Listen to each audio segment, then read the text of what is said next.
Hello, I'm John Atack, as usual, and this is my good friend and colleague, Shawn McCraney. Hi, Shawn. Hello, John Atack. And as usual, you are still John Atack. It's surprising, isn't it? And you're still Shawn McCraney, and so here we are. Everything Yeah. is as expected, except for Yeah. what we're going to say. Now, Yes. when we last spoke, um, you mentioned a film called The Butcher Boy Yes. with what's his name, Emin Owens or Owen Emmons? Which way around is it? Yeah. Um, a child actor who was absolutely unbelievably brilliant. Just what a performance. Unreal. Yeah. Yeah. And you said that you kept telling people to watch this film and they keep coming back, not fully getting what was going on. Now, it's an absolutely brilliant film. And you made the Oh, point that the child in that film you resonate with, that yeah. that this kid. Yeah. So tell me a little bit about that. Well, when I watched The Butcher Boy, and I've seen it half dozen times, the first time I saw it, I saw him in me, and I saw me in that little actor because he meant well, but his wiring didn't allow him to execute rightly. And I just found him so endearing. He did such horrible things. Mm, Horrible. And I don't want to ruin the film for someone who hasn't seen it, but my God, do I relate to that kid? mm. And I'm so flattered, really, that you like the movie, because I don't know anyone who thinks it's good except for Cillian Murphy. Yeah, he thinks it's the greatest movie ever made. Um, Yeah. I was startled by it. I must say I expected it to be kind of grim, Oh, and it wasn't. That there are a couple of fairly grim things in it, but it's not like The Godfather or something, Seven or something. yeah. And it does give you a view of a character who is n not normal, not usual in his Yeah. perception of the world, and Yeah. he is he doesn't seem to have any desire to harm, but if somebody annoys him, then out it comes that revenge is a fundamental response. And I think that's an important theme that as far as I'm aware, we talk about sociopaths, psychopaths being 2% of the population, but the desire to get revenge, the desire to get our own back is the vast majority of the population. You Mm, have Schadenfreude, the idea of joy in another's sufferings, that yeah. when somebody you don't like, breaks their leg, then you're happy. And Yeah. I think this may be one of the most important driving forces in human beings. And, I have it's like basically, as long as you don't hurt my kids or my family or my friends, I'll probably leave you alone. I don't feel that sense. I don't feel happy at other people's misery. Let's put it that way. And Yeah. that may be a deficiency in me. Maybe we'd live better lives if we were aware of that. Tell me a little bit about your feeling from the inside of that, of how because you have to restrain yourself, don't you? Constantly. Yeah. Yeah. Constantly. And but the ability to do it has increased in strength Mm, as I've succumbed or submitted to what I feel are the workings of love mm, in me, and choosing. I think that you have to choose to love people selflessly. I just don't. For me, it doesn't come naturally. I listen to people talk about, oh, I just felt so bad for them, and I don't have that in me to feel bad. I have to choose love. mm, But I've learned that when I choose love, I get incrementally stronger in my ability to choose it the next time. mm. But when I submit to the butcher boy within me, I'm just choosing to let that guy reign and act.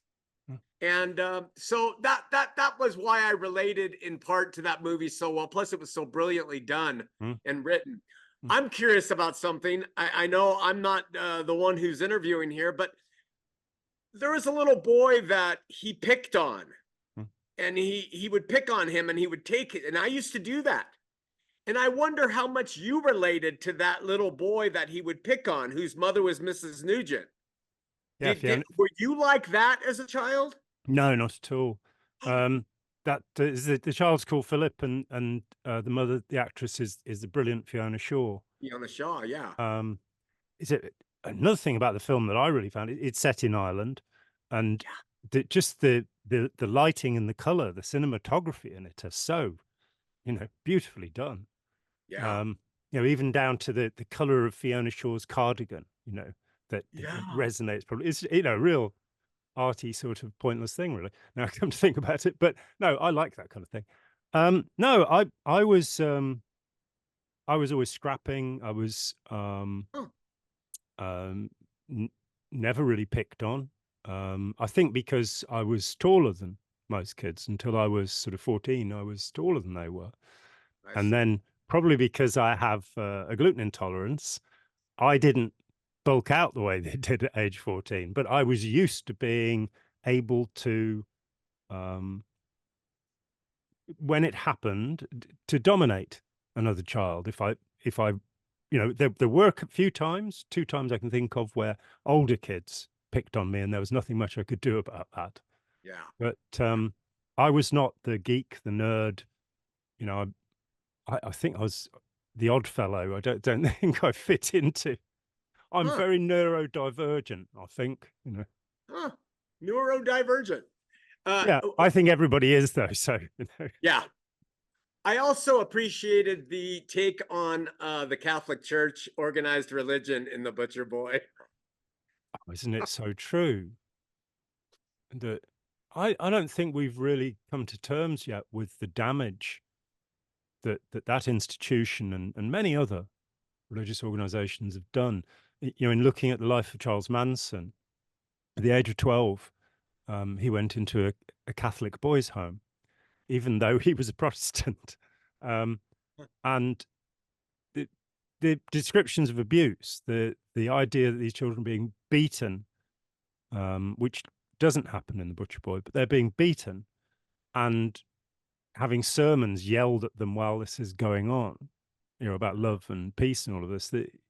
How is it that, the Sermon on the Mount, alas for you priests and hypocrites, that word hypocrite has always had strong resonance with me.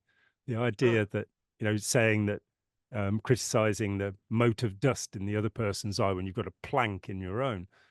It seems to me, and I'm going to be sacrilegious. Let's do it. That when Jesus says to Simon, I'm going to rename you Peter, Petrus, the rock, because you're the rock upon which my church will be built. To me, there's a certain irony that he's the disciple who denies Jesus.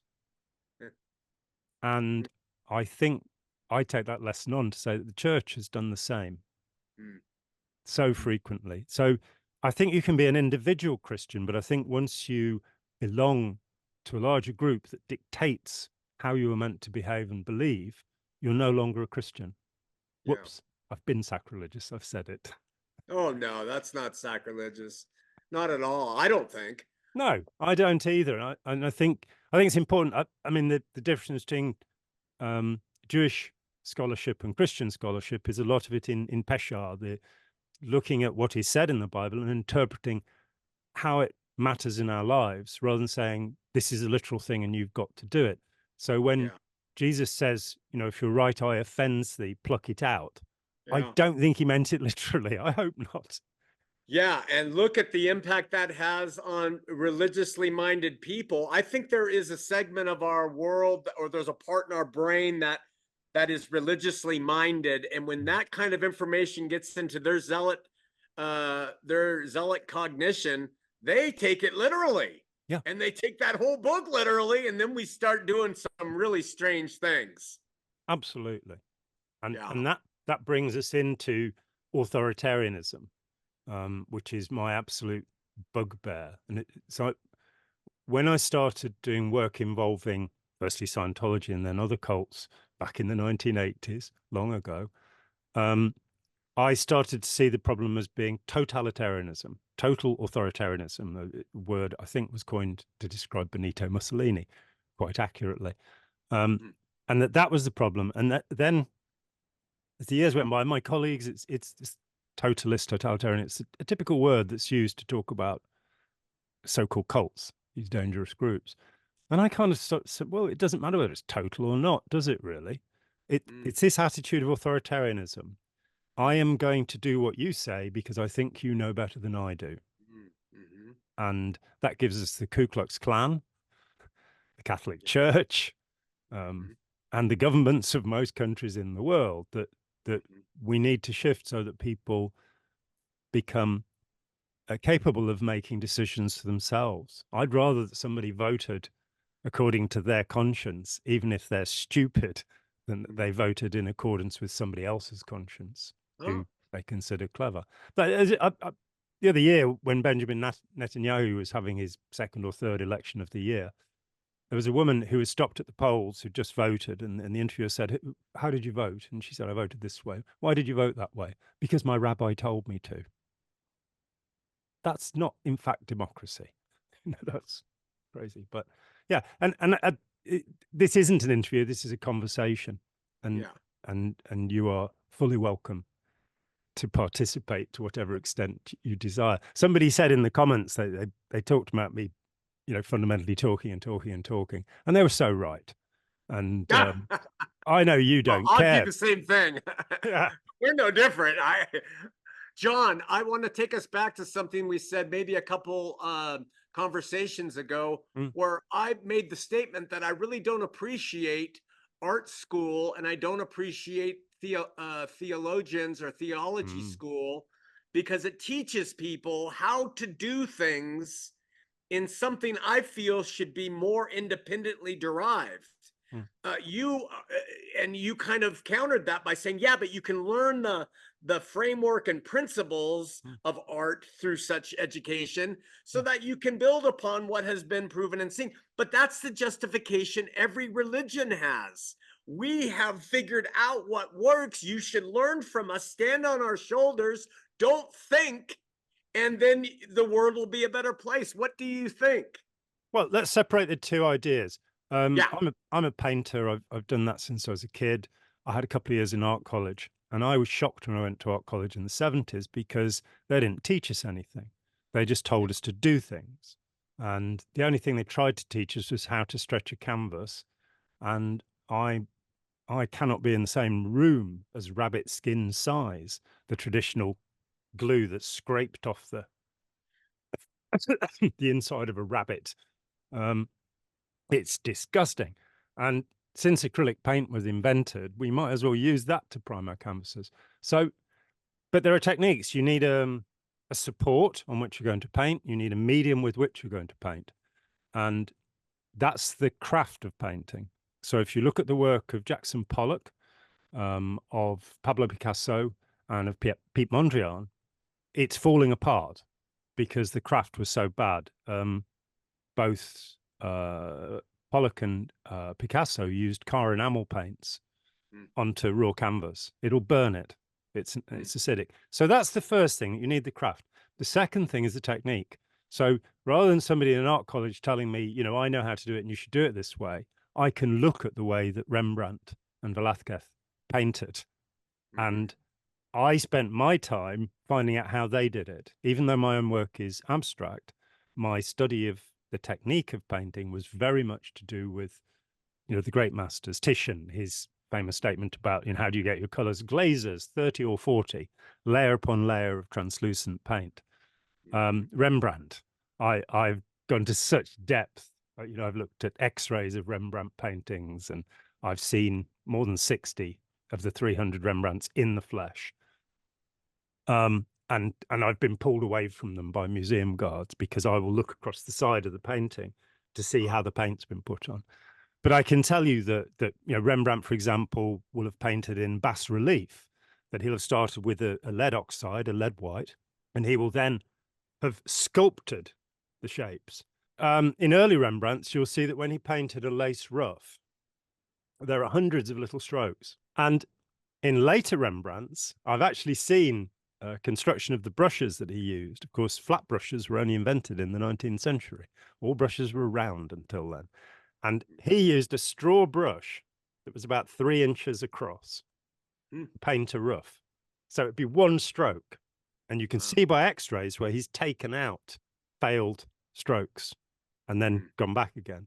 And then by glazing this way with the blue and this way with the brown, he gets the appearance of this incredible lace ruff with all of this detail on it. He'd understood how we read images.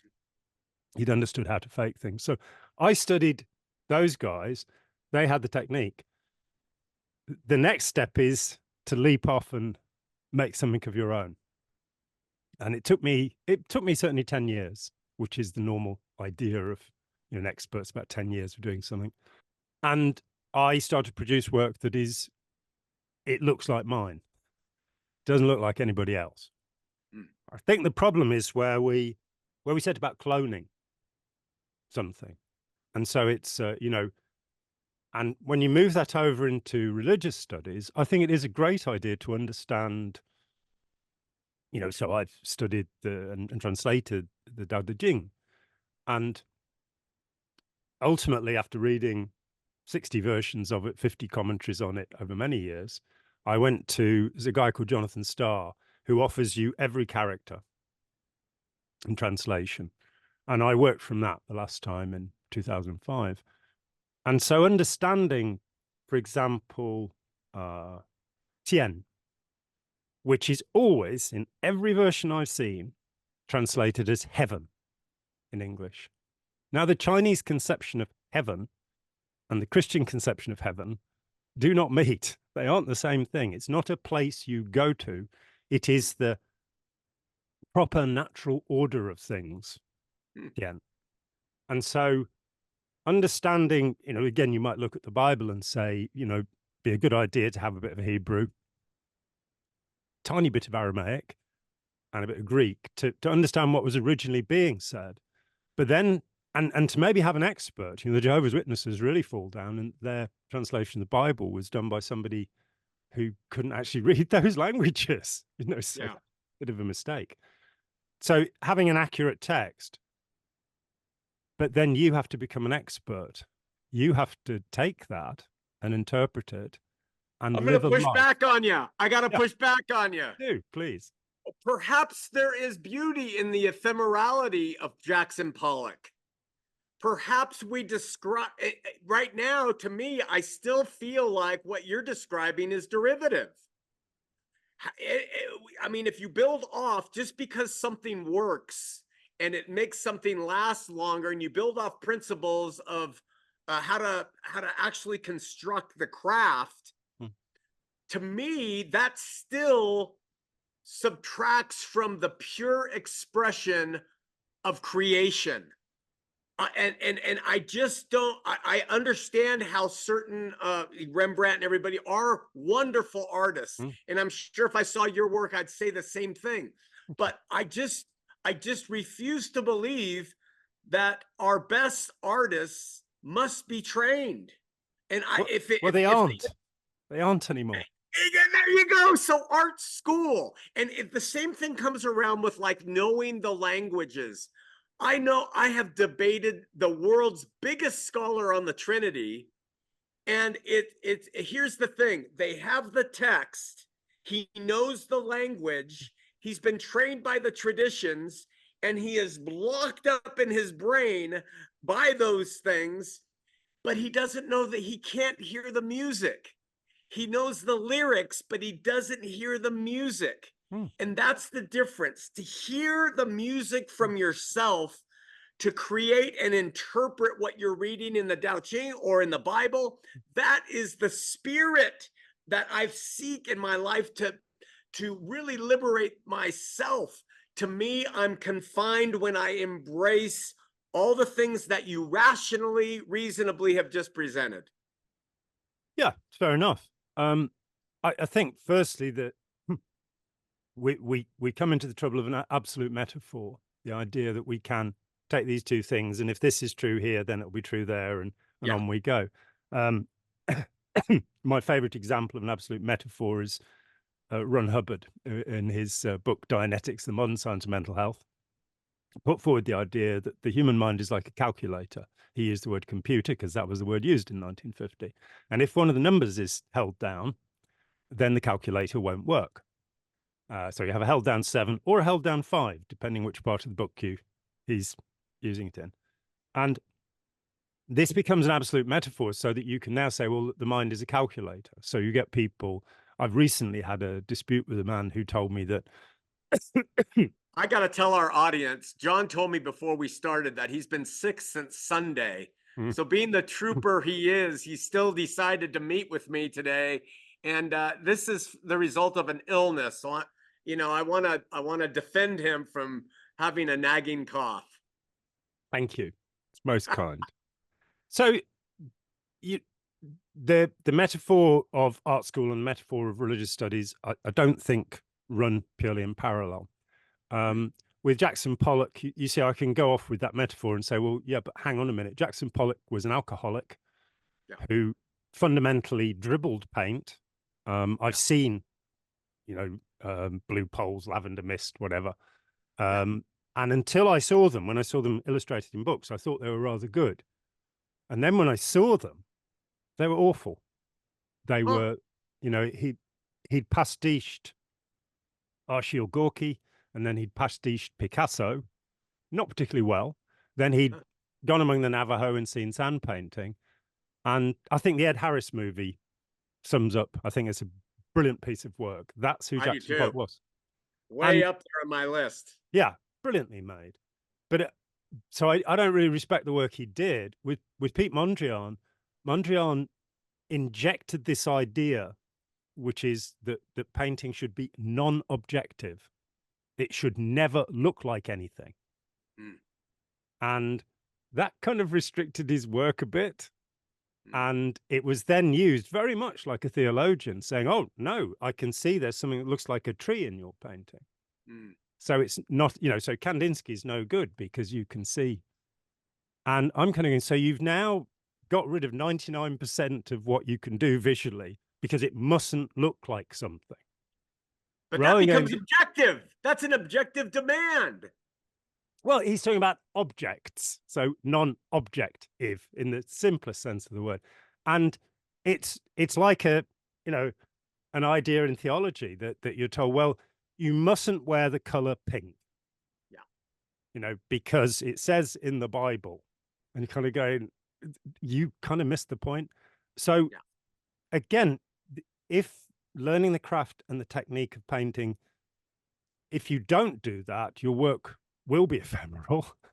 And, having stood, say, in the Prado Museum before a Velázquez crucifixion and wept because of the power and majesty of this work, let alone what it depicted, but just that skin, whoa.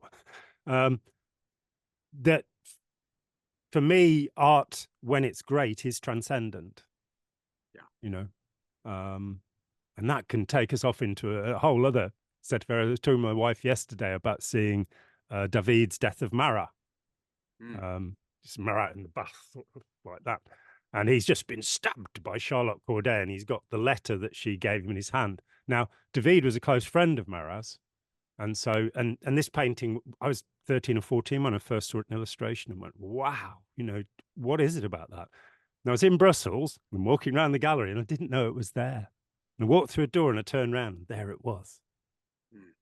Now, he was a great mate of Marat's, and he was a brilliant painter, but he was also signing death warrants during the Reign of Terror, so not necessarily a nice bloke. Pushing the whole painting thing aside, I agree with you that there is a tendency, I'm an autodidact. I was no good at school. I just couldn't do that stuff. So when I was 17, I left, and I haven't really regretted that ever, as I've dealt with people who've gone through the system, and so many of them have been blinkered by the system into thinking a certain way. And not being able to explore themselves, not being able to have their own feelings, you know, having to, you know, keep up with the Joneses or fit in with the people around them, and therefore have a pseudo self, as Eric Fromm put it, or be narcissists, which is the other way of talking about the pseudo self.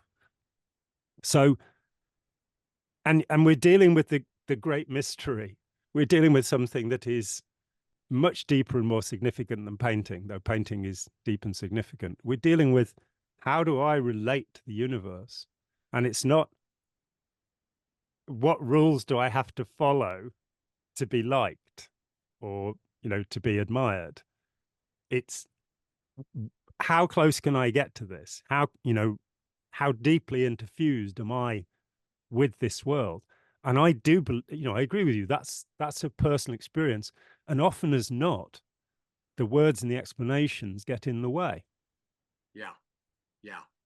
Yeah. At the other end, it's useful to know what our physiology, what will happen to us if we do certain things. So if we fast, if we go without sleep, if we stare at things, if we march up and down, if we rock backwards and forwards, if we drum a consistent beat, if we sing in a choir. Yeah. There are things that happen to us physiologically, which are often taken to be supernatural within groups. There's a little market down the street, and I go in there. I get up very early in the morning to work, and even early in the morning, the parking lot of this place is packed with people. And I realized the other day that I got in my car, I put my seatbelt on, I put the ignition in, I looked over my shoulder, and I did all these things so that if I just got in my car and I did it without any rules or training, I would just back up into and hit several cars. Yeah. Any day, any time of day. So I realized at that moment, wow, I really do appreciate form and law if it serves the general public. But I do draw a distinct line between things of the spirit and in art. And I am an absolute subjectivist. I think Pollock's alcoholism led to that mess. I think there's meaning in that mess. And I think the fact that it's deteriorating is quite symbolic. And so there's lessons in all of it. And so I go even more radical than you. And when I said that that's objective, what I was saying is to say that art cannot replicate anything recognizable is an objective truth, no different than someone saying you've got to believe in the Christian God.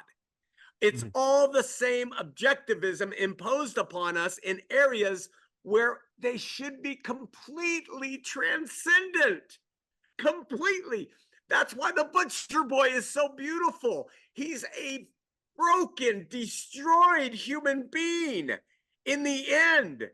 And yet it's so transcendent that he just couldn't function with the world around him. That's what I aim for, and it's what's liberated me from my narcissistic ways in some sense. Does that make sense? Absolutely, it does. Yes. I mean, what Mondrian is, he's not saying it cannot represent. He's saying it must not. It must not. You're not allowed to represent things in painting. That's what non-object. He calls it neoplasticism. It gets weird. He was a member of a cult group. Explain to me must not versus cannot. Well, I cannot paint a picture of a tree. Because it won't be a tree, and I must not try to paint a picture of a tree because I'm not allowed to. And I think there we do get into the religious prohibition. It makes me think about the imposition of rules, that so much of this is, you know, what you're meant to do, and that you'll go to heaven if you do these things properly. And you can get into Gnosticism, the idea that if you know the passwords for the 7 planets, that's where you'll go after you die. But it made me think about Primo Levi, who was a chemist, of course. And he went to a paint factory after the Second War in Italy and asked them why they were adding this chemical to the paint. And he said, oh, we've done it for years. And which is not really an answer. That's the answer that's called tradition. We've always done it, you know. It's like foot binding. We break our 7-year-old girl's feet because we've always done it. Not really a good reason. In fact, no reason at all. And Levy thought back and he went, "Oh no, I visited this factory before the war, and they had a batch of paint that had gelled, and I told them to add this chemical, and they've been doing it ever since." Or there's the woman who, her friend says, "Why do you cut the ends off a piece of ham before you put it in the oven?" And she says, "I don't know. My mum does it." So she called her mum, and mum said, "I don't know. Your grandma did it. I'll call your grandma." Yeah. And the grandma said, "I've only got a little baking tray." Yeah. I don't know why you do it, but I just only had a tray this big. Mm. Yeah. And that sort of sense of heritage, tradition, passing things on, we have to have direct perception and experience. And we also have to understand how we can be tricked into having direct perception and experience. The statement "seeing is believing" is a very dangerous statement, because I can get people to see things that aren't there. And I, you know, I was 9 years in Scientology, so I know all about seeing things that aren't there. Wow. So yeah, I'm not at all. I'm not keen on monasteries, seminaries. The only ones I've looked at, and I had 3 days in a Zen monastery when I was 18, here in England, nothing exotic, and I've never thought that it was a bad idea to leave. I was meant to be there for 6 months. I lasted 3 days and went, "I don't want to do this anymore." And I'd had a profoundly positive experience, apart from the being got up at 6 o'clock in the morning and having only cold water to wash in, which I wasn't keen on. But as the years have gone by, the more I look at the monastic existence, whether Christian or Buddhist, and these people and what they've done, you know, I think we should live in the world. And I think we should, you know, it's that split between the Protestant and the Catholic, the works and grace, that the Catholics believe that you can actually do something to get to heaven and do some good in the world. And there's this idea at the beginning of Protestantism, which Calvin, of course, really gets into, and the Presbyterians, that your name is in the book of life when you're born, or it isn't. So there's nothing you can do about it. And I think that's a loathsome idea. That Loathsome. how we work with others and how we feel and how we help others that matters. What we say we believe, that's kind of secondary to me. What we do, how we exhibit our our lives, how we be who we are in the world, that's what's important. Not that we were very good and kept our shirts clean, you know, or wore our, you know, the thing with the Amish, that when they realize that there's the young ones are reading the Bible in English, and which is prohibited, and again, where's the stuff about our suspenders being crossed? You know, just as when Tyndale translated the Bible, and there were no priests, there were no nuns, there were no monks. And people were a bit surprised about that. Where did they all come from? Oh well, we'll tell you later when you've grown up enough religiously to understand why you need to be bossed around. You know, ridiculous. Hey, out of curiosity, I know very little about Scientology, but we're talking about transcendence. Yeah, and and it seems like with their poster boys for the faith, Tom Cruise, there is this idea of being so free. When he gets on Oprah and he jumps up and down over his excitement over this woman, he appears to have transcended from all the different rules that are placed upon us. You don't jump on a couch on a TV show. But how is that produced, and is that produced in everybody who, not everybody, but most people who go through Scientology? Do they come to this place of transcendence and fearlessness? well, I don't think he's transcendent or fearless. I think he's manic, and Okay. you know, that looking at, you know, where he is saying that he could be more use at an accident, a roadside accident, than a doctor because of his Scientology training. I think he's deluded. Okay. And you're looking at Leah Remini's description of him in a wonderful book, Troublemaker. where she talks about going around. He has 4 Scientologists always in attendance upon him. And the episode is he wants to make some cookies and he looks the wrong way and can't see the cookie dough. So he starts screaming at the guy who's meant to, and the guy's going, "It's here." So it basically liberated him to become an 8-year-old. Ah. And bearing in mind, you did have developmental problems as a kid. He's dyslexic and he had problems reading and writing. And you know, contrary to many ex-Scientologists, I think he's a fine actor. I think, you know, Rain Man, the Color of Money, Jerry Maguire, just one movie after another. But he has a fairly narrow range, which he expresses extremely well. He's not Jack Nicholson, you know. No. He's not Kevin Spacey. He's not somebody with a broad range. But he's a poster boy to advertise the idea that the spirituality of Scientology will lead you to phenomenal riches and success in the world. Scientology is absolutely and tremendously materialistic.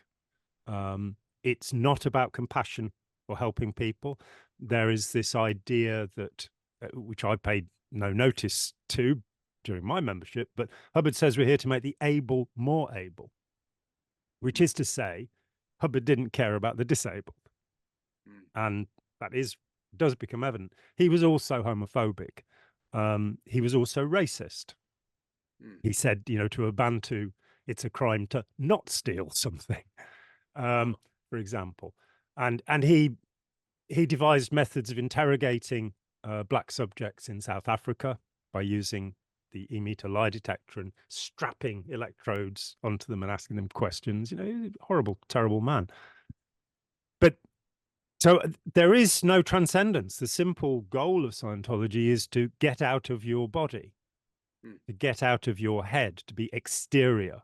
This very much a kind of rewrite of theosophical ideas about astral bodies and astral travel, and having magical abilities. Will you project yourself out? Yeah, astral projection.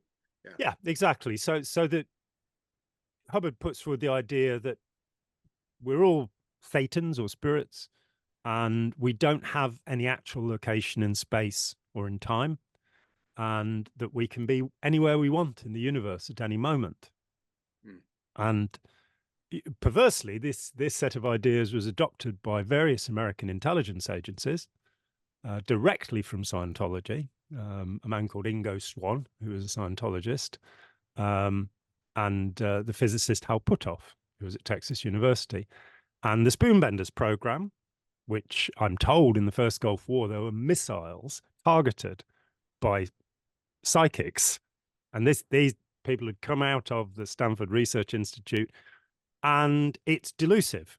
I've studied this in significant depth, and the ideas of remote viewing that are put forward have all been, you know, they can be done by Derren Brown without any need of psychic power. And looking at what Ingo Swann, or of course Uri Geller, the most famous of them, did, James Randi showed that it was very easy to do these things. And Uri Geller was a con man. That's all there is to it. But you've got this idea of a spoonbender, exactly. You've got these magical ideas. And the amazing thing is watching how profoundly people believe them. Yes. Myself included, of course. I'm sorry, but I'm really curious. By the way, Gordon B. Hinckley, deceased prophet of the Mormon Church, he said, "We make bad men good and good men better." So it's similar to L. Ron Hubbard's statement, a little bit more expansive, but that's purely borrowed from Freemasonry. And they amalgamated Christianity and Freemasonry, and that's what Mormonism is. But it was funny that there's a parallel between those two statements. But John, how did somebody who walked from high school or whatever you call it in the UK and was so independently minded, how the hell did you become a Scientologist? Well, I was also an idealist. I could see that I was living in a corrupt society. I felt that the organized religions were corrupt. I felt that psychology was childish, but what I saw of it, that psychiatry was brutal. I was not in the least bit impressed. So I found myself outside of society. I was an outsider in Colin Wilson's terms, very much so. In fact, that's the last book I read before I got into Scientology, The Outsider by Wilson. And it really distressed me, this sort of being on the outside. And, it in a world that was screwing up awfully. And it didn't seem to me, I didn't see politics as a way through that. I thought, Marx says there's no such thing as a bloodless revolution. That wasn't going to work for me. I didn't want to kill people. Um, and capitalism seemed smug and self-satisfied, and we've got the power and we're keeping it. That didn't seem a good idea. But referendum democracy wasn't going to work. So I didn't have answers. And then the triggering event was that I was in Toulouse for 6 weeks in the south of France, wonderful place, in a band, and I didn't play any gigs. I'd got my drum kit there, and the bass player had driven us both there, and then turned around and gone home when he found out there were no gigs. And I decided I'd stay because I was tired. I didn't want to do 24 hours journey back. I got stuck there for 6 weeks. The last week I had very little to eat. I had 1 franc a day to buy bread with. And as I say, I have gluten intolerance, so it wasn't the best thing. And I managed to get home, and I got home, and the young woman I'd been living with for 15 months had disappeared into the ether. And I experienced the elation of getting home. It was the 5th of November, 1974. And the autumn was so beautiful. So there was that elation. And then I arrive and find this girl I've been living with is gone. And it took me 4 days to find her. And as the story unpacked, she actually had taken up with a friend of ours, and off she went to New Zealand with him. And I'm going to be honest, I was not in love with her. I think I was just an offended teenager. How could she do this to me? And I spiraled down very rapidly into a reactive depression.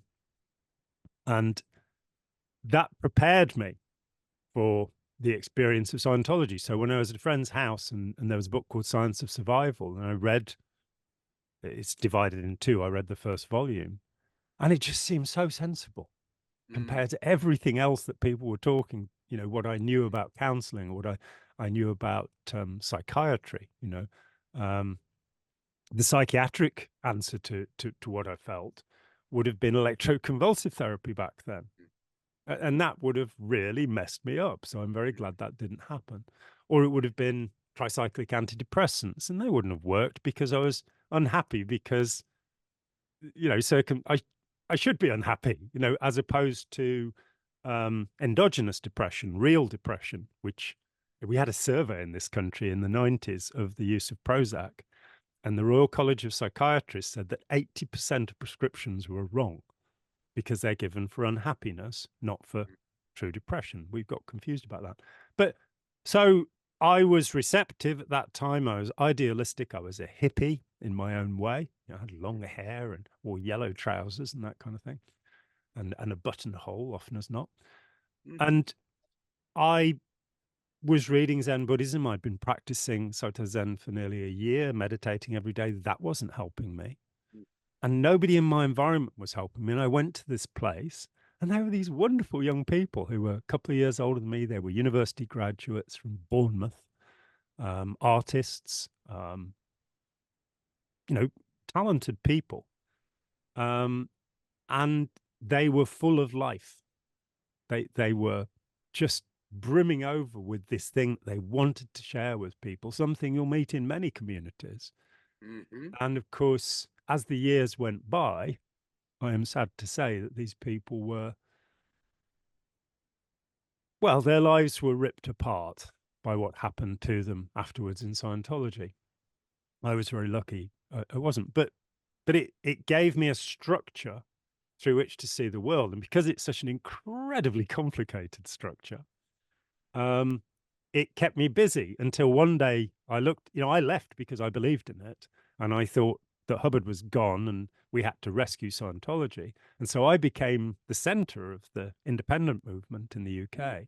And about 3 months in, I just stopped believing, having never really questioned it. I just went, this is nonsense, So I'm going to justify it largely by age and inexperience, and the fact that I'm still struggling to find sane organizations in this world.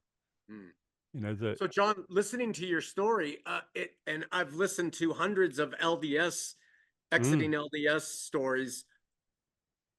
I mean, I was a missionary for and then I mean, it's all about recruiting people into a culture of love where they love bomb you, and we all want to belong. It's this part of how we're tribal. We want to be in a herd. We want to belong. We want to be loved.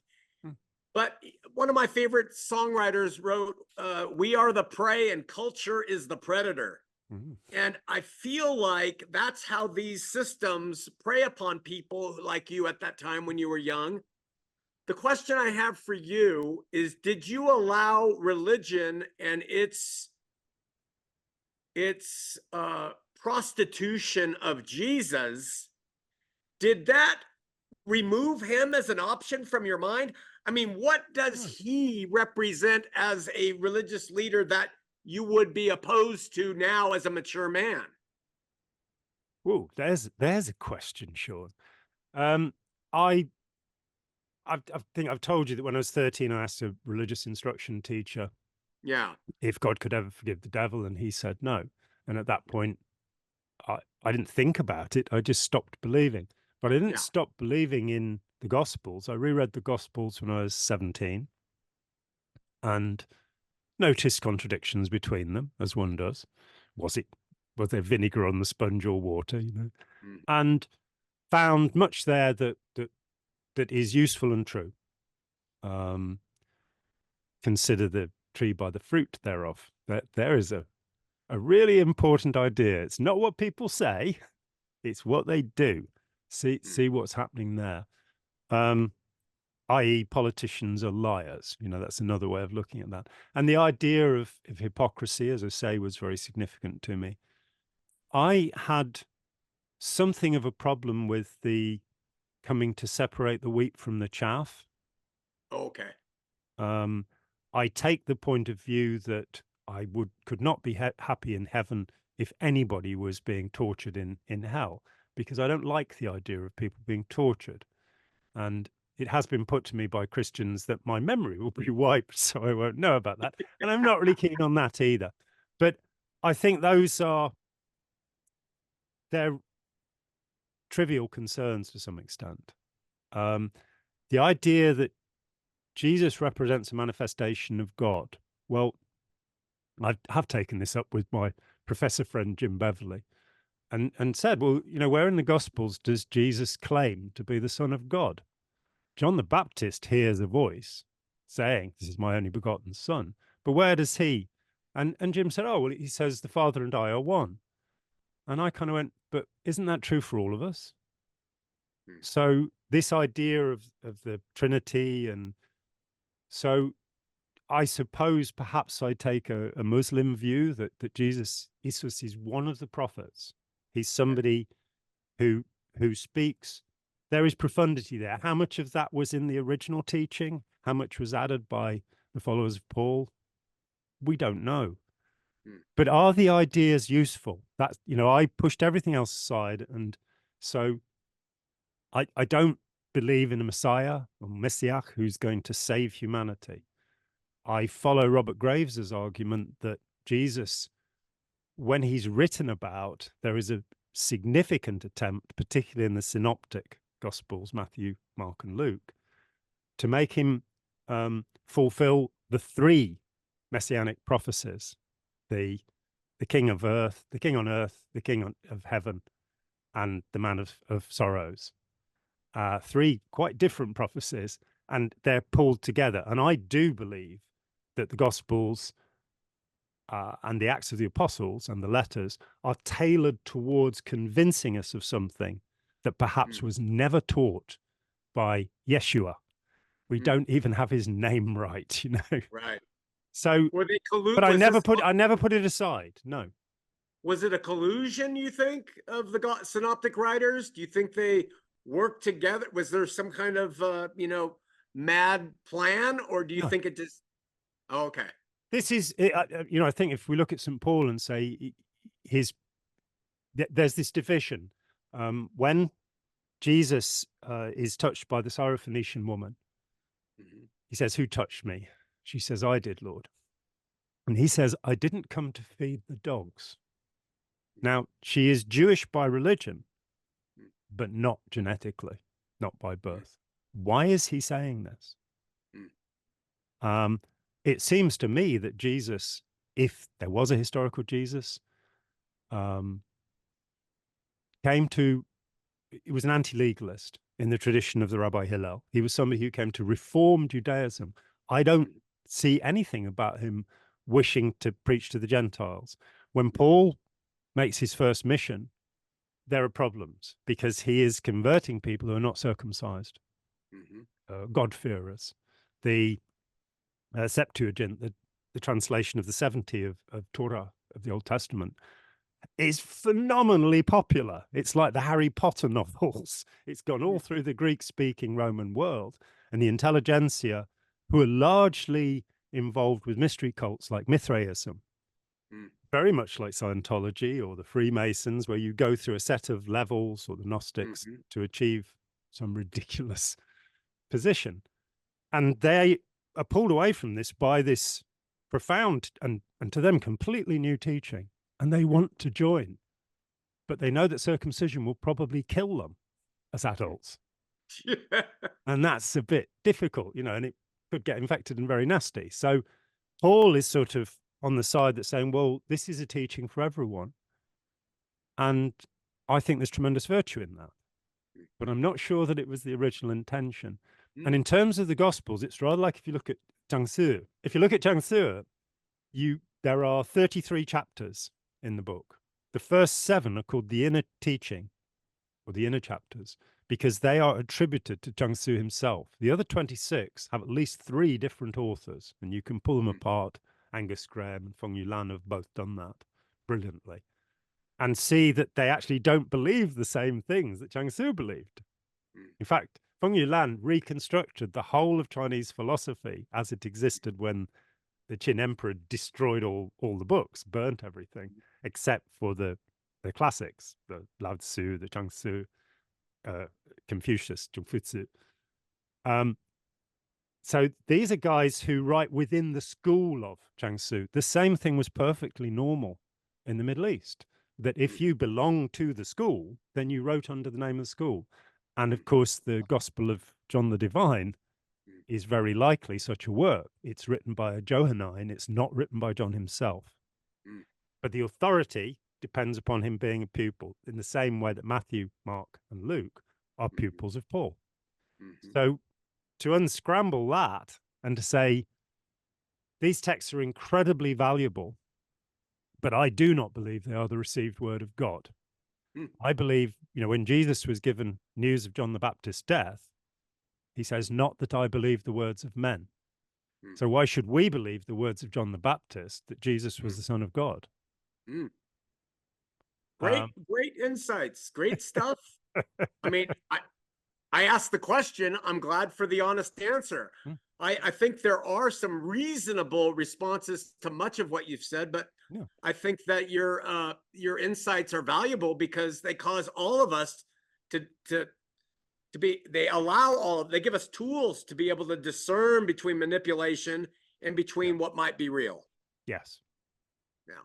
And one other thing, a question I have for you is, do you hold the line of, are you kind of, I hate to use the word, anti-psychiatry and anti-psychology in the administration of psychotropic drugs for people who have mental illness, or do you not go that far? I have a very refined view. Yeah. In fact, you can see on the channel here that there's a conversation I had with Dr. Stephen Moffat, who's a very eminent and wonderful, wonderful man, who is a professor of psychiatry. And he's a social psychiatrist. He's looking at how the understanding of psychiatry might be used to create a better society. And which I found, Bandy Lee is also a very famous and wonderful social psychiatrist.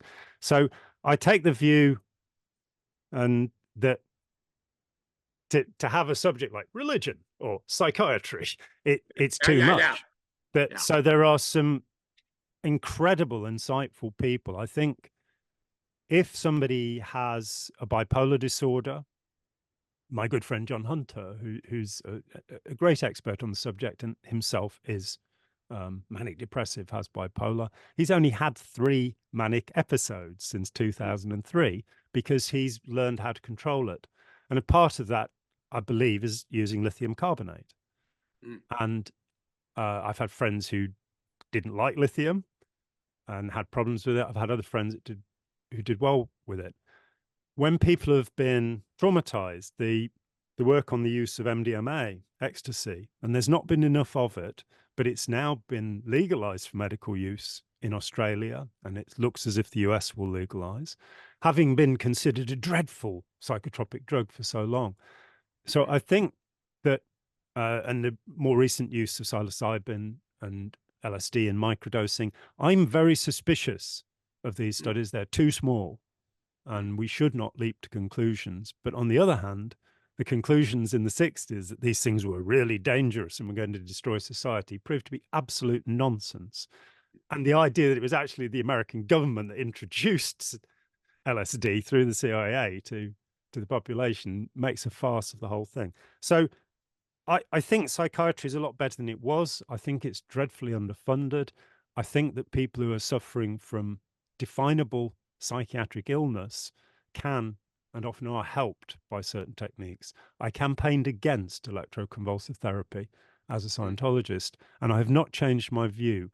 I think, save for chronic depression, really long-term depression, really profound depression, if ketamine coma hasn't worked, then ECT is about all you've got left. But it seems a very random sort of treatment, like blasting somebody's head. So psychology, 2 separate things: clinical psychology, social psychology.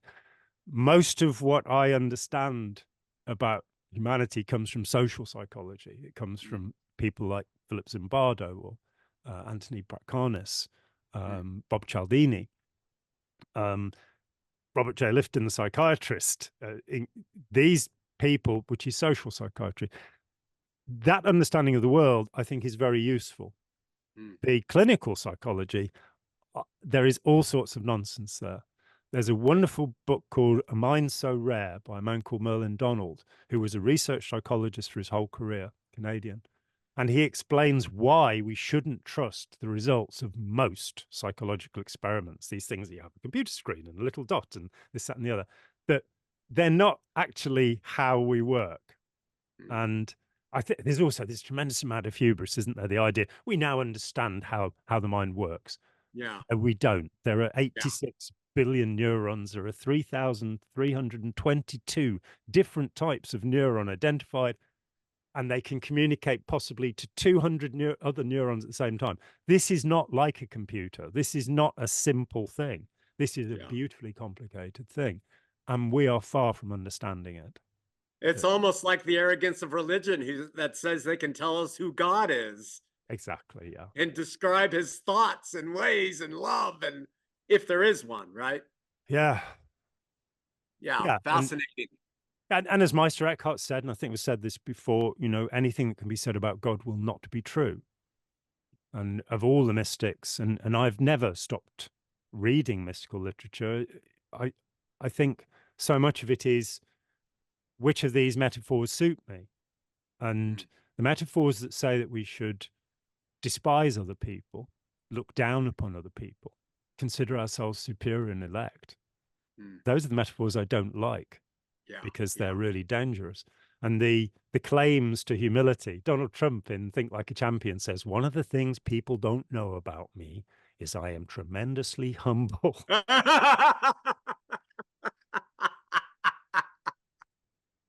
That's tremendous.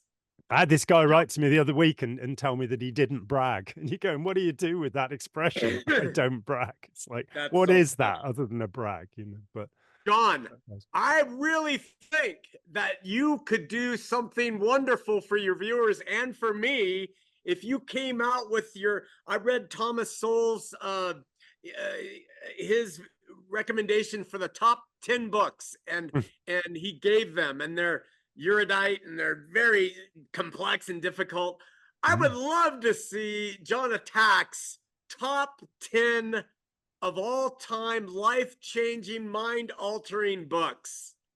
Can you do it? I can tell you what the top of the list is straight away. Wait. I'm getting a paper. I gotta read what John is reading. It may not be quite what you expect. It doesn't matter. Number one. The top of my list would be Gulliver's Travels. Because Jonathan Swift was one of the most intelligent people who ever lived, and his analysis of politics and human behavior in that book is mind-boggling. The film of it with Ted Danson in is remarkably accurate and well worth watching, I think, unlike any of the other films taken from it, which are silly. So a very profound mind. The second book on the list would be Alice Through the Looking Glass by Lewis Carroll, which again is about seeing the world in a different way, understanding the world in a different way. I think probably you and I would both put Dostoevsky on the list. And we'd probably put Hermann Hesse on the list as well, wouldn't we? Yes, we would. Which Dostoevsky, I don't know. The Brothers Karamazov or Crime and Punishment, you know, I don't know. Oh, beyond that, Robert J. Lifton. Wow. There's a compilation of his work, which is extraordinarily good. Among the books themselves, I would say Destroying the World to Save It, his study of Aum Shinrikyo. His initial book on China and thought reform is still a marvel and a wonder. Any others? Off to the side, Ronnie Janoff Bullman, Shattered Assumptions, which is a book about PTSD, where she challenges, I think quite rightly, many of the presumptions that we have about that. And that's a whole conversation, because I think that PTSD is not an actual condition.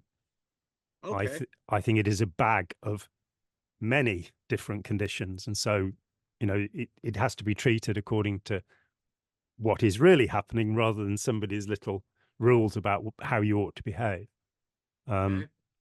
What else would be important? I think probably my friend Steve Hassan's Combating Cult Mind Control. Which I shouldn't say because I edited the last edition of it. But little shameless plug in there, perhaps? Well, I don't get any royalties, you know, which is wrong. It's just wrong. But his other book, Freedom of Mind, is very good. In the same area, certainly if somebody's been involved in an authoritarian group, Take Back Your Life by Janja Lalich and Madeline Tobias. What else? There are so many things that, you know, it's it's a tough one. Yeah, Cults in Our Midst by Singer and Lalich is a remarkable book. Great stuff. And I mean, on the Robert Cialdini's Influence, that's an absolute must read. Pat Carness and Aronson's Age of Propaganda about PR. So many books, so many wonderful things. Oh, Eric Fromm. Almost anything, but The Art of Loving is a very good start. Art of Loving. Yeah. I read that years ago. I loved it so much. Yeah, me too. I read it more than 30 years ago, and I reread the same copy and was surprised to find that my notes in it, you know, that thoughts that ideas that I took for granted on rereading it had actually come from there. Viktor Frankl, Man's Search for Meaning. Love that. Yeah. So much, isn't there? Yeah. Can I throw a few titles? I've given you a recommendation of a book, and you got through some of it at least, and you just totally dismissed it in terms of its value. And that's funny to me because that shows you how weak we are. We talked about that, how I believed what he was claiming in this book, and you just said no. And that's just so interesting that it's on the New York bestseller.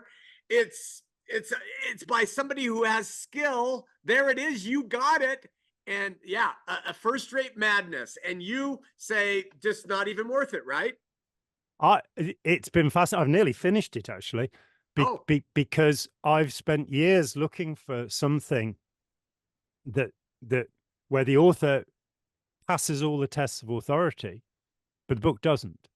And so it's a tremendous boon that you recommended it to me. The reason that I disagreed with it immediately was because of his characterization of Neville Chamberlain. And he talks about Chamberlain's infamous ability to recognize the dangers of Hitler. And as we were at that point, and I knew we might get to it, I happened to have David Dutton's Neville Chamberlain. Wow. And so what Nasir gave me as an authority. He's a professor of psychiatry at Tufts, Ivy League. He's on the faculty of Harvard Med School. He's the head of a clinic for mood disorders. So he has the authority to make these statements. And what he's saying is that, well, I can use his own words as to what he's saying.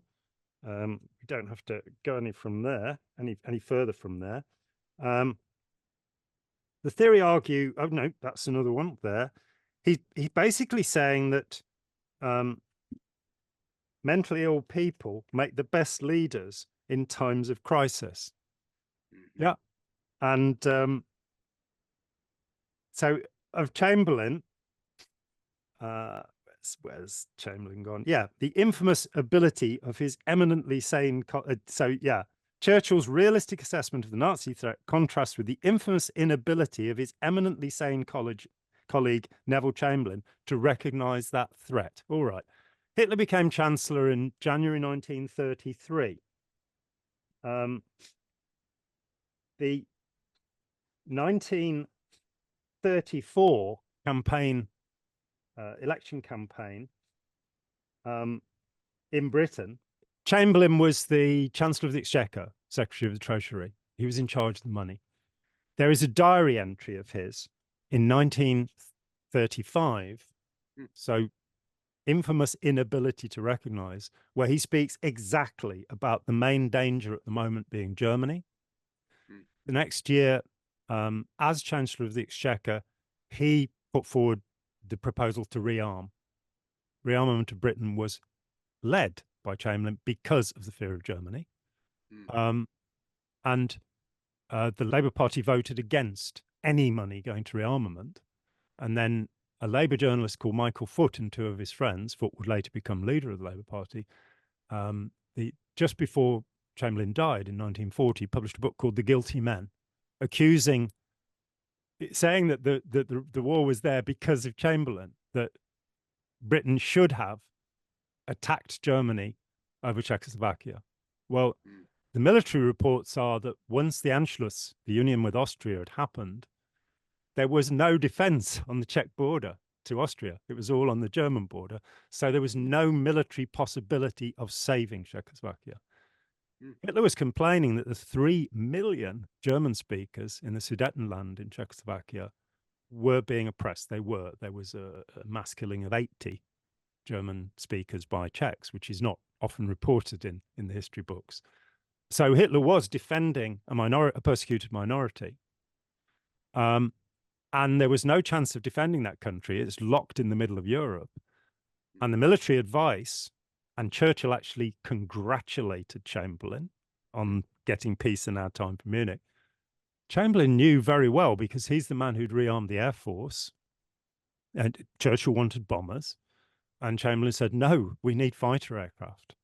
And by the Battle of Britain in September 1940, Britain was producing more fighter aircraft than Germany, having started from next to nothing. The problem in September 1938 at Munich, if there'd been a declaration of war, was that Britain had 12 high-altitude fighter aircraft, Hawker Hurricanes. That was it. The Battle of Britain would have been over in about 15 minutes, and I'd be speaking German. So the idea of his infamous inability, that's why I immediately pushed back at it, because I knew that he was historically wrong. He's got a degree in history as well. See, this is really the whole lesson in what I've learned from you. First of all, I really, I cannot speak more appreciation for your knowledge of the facts. And that is how we have to go through some things to figure out the truth, because this guy is a smart man. Very, very articulate, very good writer. Yeah.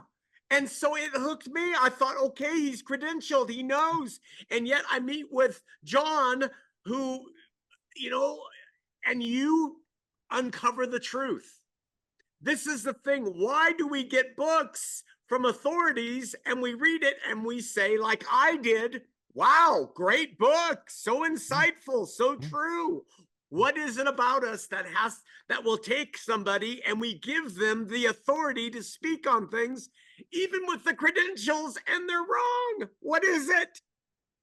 And yeah, and you've provided me with this wonderful book, which I will now, when I get to it, use to exemplify, how to approach an authoritative source. The first thing is to find out, does the source for this information,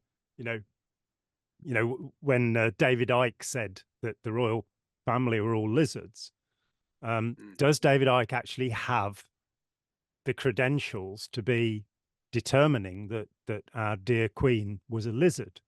And when David Icke finally admitted that he'd taken ayahuasca, when he came to that realization, it's like, yeah, okay, now it's all over the world, unfortunately. But does the person have the authority? Well, yeah, Tufts, Harvard Med School, degree in history.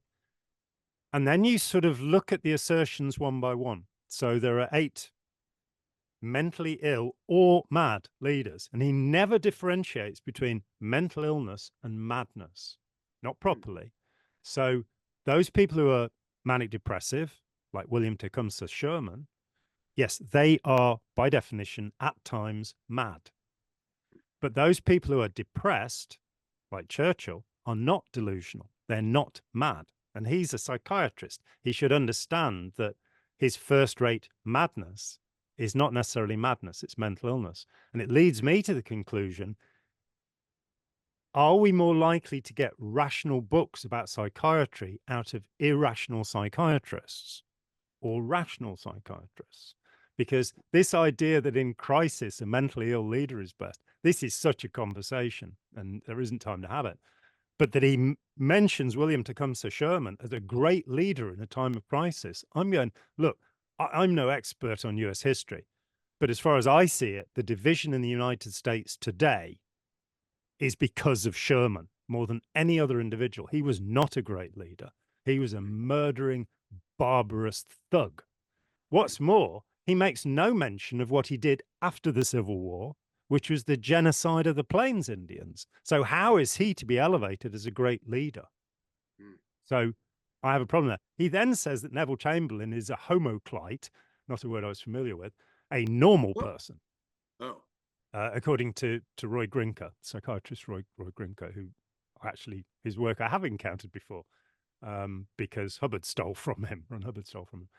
Not that bit, though. But the idea that Chamberlain was a perfectly normal person, you're going, no, he wasn't. He was an incredibly anxious person. He suffered from terrible social anxiety, and he'd be very likely considered a high-functioning autist now, which I think might be why he was a great leader. Wow. Why he nearly saved Britain. Wow. And Churchill, of course, lost everything. The empire... Churchill had stormed out of government in 1931 because India was going to be given home rule and he wanted to keep the colonies. Yeah. Well, he's the man that signed them all away as part of Lend-Lease. So, and when Hitler offered him a deal at Dunkirk and said, you can walk away, you're going to save 40,000 lives And he could have sat back for a year, stacking up the munitions, knowing that the Russia Pact was going to fail. There's no way that Stalin and Hitler were going to remain buddies. Waited for Barbarossa to be launched against Russia, and then smacks the Germans from behind. There would have been no communist invasion of Eastern Europe, after no Warsaw Pact. America would not have risen as the dominant power in the world. The British Navy would have remained the most powerful navy in the world. Churchill lost all of that and is considered by Poll to be the second greatest Briton of all time. Wow. So a lot of it is spot checking facts. A lot of it is going, is that in fact true? And just looking at the biographies of all of the characters he mentions, he tells us that Tony Blair is a normal person. I don't believe that. He also tells us, and this one really interests me, there's no such thing as the narcissistic personality disorder. There is no science that supports this idea. The book was written a year before DSM-5 gave us the conclusion of other psychiatrists that there is. And I have no doubt. I think that narcissism, I don't like the word because it's, he says it's a Greek story. And it's like, well, not as it's applied. It's actually applied to sociopaths who are incredibly selfish and don't care about other people. I think that does exist. The only mention of psychopathy, sociopathy, or the antisocial personality in the whole book is Hitler. And he says Hitler was not an antisocial personality. And you go, and if killing 50 million people is not antisocial, then I don't know what is. It's like, where have we come to? John, you are a treasure. And listen, this is part of my conundrum in life, is that it's the rarely heard on the spectrum of things where the truth starts to boil up on the fringes of people who have done the work, and that's you. And how do we how can we bring such reason to our thinking in a world where we have pundits for every ridiculous cause and you just don't know where to go? Well, you should be a spokesperson. People should, I don't know what you should do, but I am so intrigued by your working knowledge of things and just how you use such insight into truth and facts to base your opinions. I hope that we, not to take over here, but I really hope that we can promote what you bring to the narrative of this, because one person who's the biggest religious podcaster, he's at the top, his name's John Dehlin. You should be on his show. I've been writing to him for the last 2 years and not getting responses. Well, I'm calling him today. Yeah. He needs to have you. He's had riffraff on there. People who are armchair quarterbacks on stuff saying, and he doesn't know, but I'm giving him your name. Can I give him your number? Yeah, sure. Give him my email address, and I'd be very happy to hear from him. Yeah. It's so good. It's so important to everything. And I'm just so grateful. I got to run. I told you that, but I want to throw a couple of words at you. Cervantes.